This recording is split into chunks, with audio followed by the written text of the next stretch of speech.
Gobi-Core Philippine Fund is a venture capital firm, and it has just unveiled its report called Philippine Horizons, Filipino Innovation in the ASEAN Landscape. In this report, they made comparisons on the startup ecosystems in the Philippines vis-a-vis our ASEAN neighbors. So let's delve deeper into this with Carlo Chen-Delantar. He is the founding partner of Gobi-Core Philippine Fund, and he joins us live here in the studio. Carlo, thank you so much for joining us tonight. Welcome back after a year. After a year. Yes. Thank And you in for having person. me. And in person. Thank you again. Okay, so you just released a report. Is this the first of its kind? I believe you were basically benchmarking the health. Basically, it's a report card of the Philippine startup scene vis-a-vis that of our ASEAN neighbors. Yeah. So tell us about that and how did we do? So we've been doing reports every single year since 2021. And we do alternate. So we do an ecosystem report last year, and then this year we consider it a mini report. Very niche. We wanted to understand which areas of the ecosystem we want to extract and say, these are the things we need to focus on. And this year, actually the past 2 years, I've been traveling around Southeast Asia to really understand what the startup ecosystems have been doing. And we wanted to see how far we are from everyone else and how well we could catch up. So we did a scorecard, and we said, okay, if we chose and applied specific best use cases from each one, can we actually get there faster? And I think Malaysia is probably the closest, and then I guess we can talk more about like how they're different and parallels from each country as well.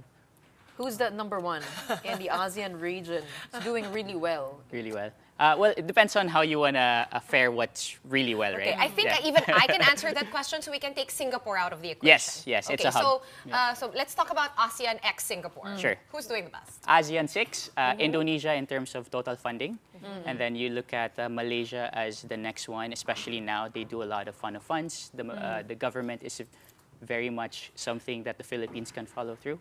Thailand is mostly corporate-driven innovations and investments. But how do you measure success? Is it mainly through investments, the total number of investments? Isn't it, measurable in another way? Yes, that's a great question. So indicatively, yes, because the amount of funding also shows that there's a market and the thesis could be actually proven that there's more investment opportunities there.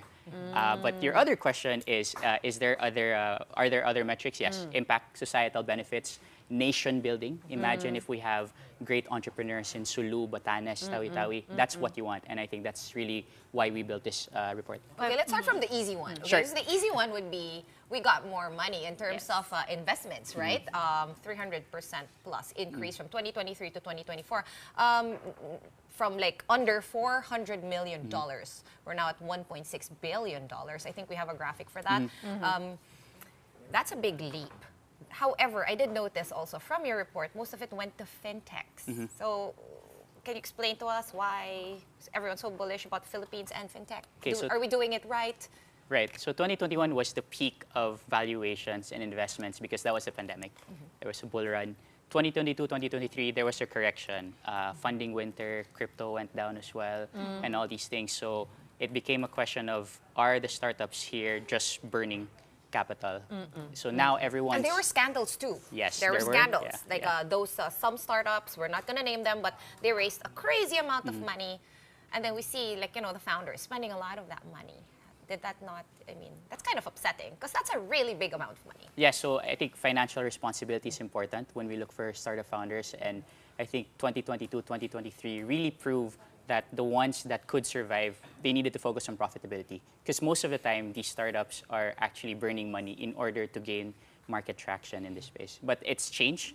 And I guess 2024 is a bit different story because fintech, majority are actually from corporate-backed startups or tech companies, and we want to see more of the independent. So although this is a rebound, it really shows that the startup ecosystem is maturing, but we had some aspects that we want to advocate because with that, now we can see independent or solo founders or Filipino founders that can actually make What's working for the fintech industry? We do know we have two major players, two major e-wallet and digital banks, but I think we have 6 for digital banks currently registered that will expand to 10 more or 7 to 10.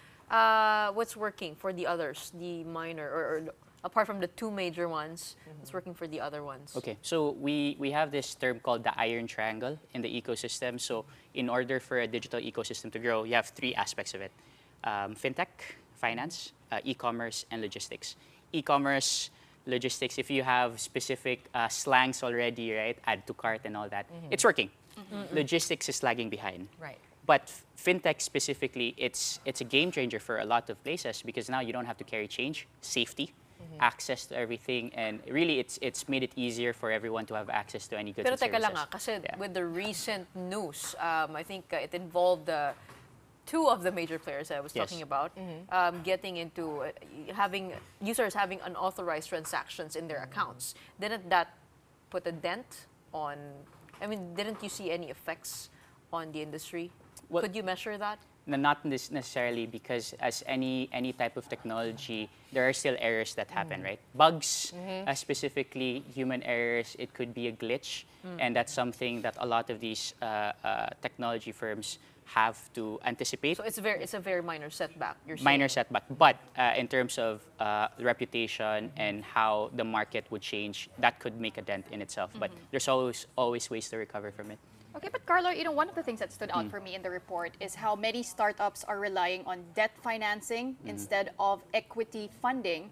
I mean, what are the pros and cons of that? Is that good or bad for us because interest rates are also so high right now? Pautang digitally. Like you mentioned bridge loans also. Yes. So I wanted to ask, to add to Pawi's question. Yes. Because 2023 was about survival for a lot of startups. Utang sila. A bridge loan is basically pangpatawid, like literally, diba?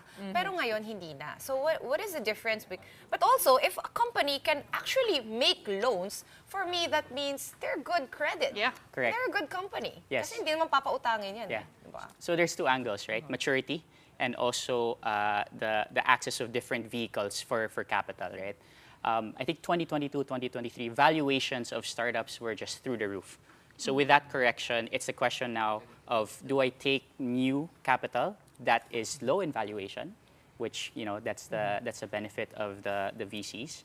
But also at the same time, if you have debt financing, then you can play, right? And because tech startups are also high growth, and their growth could go as low as 50% only to 300x in a 300% x in a year.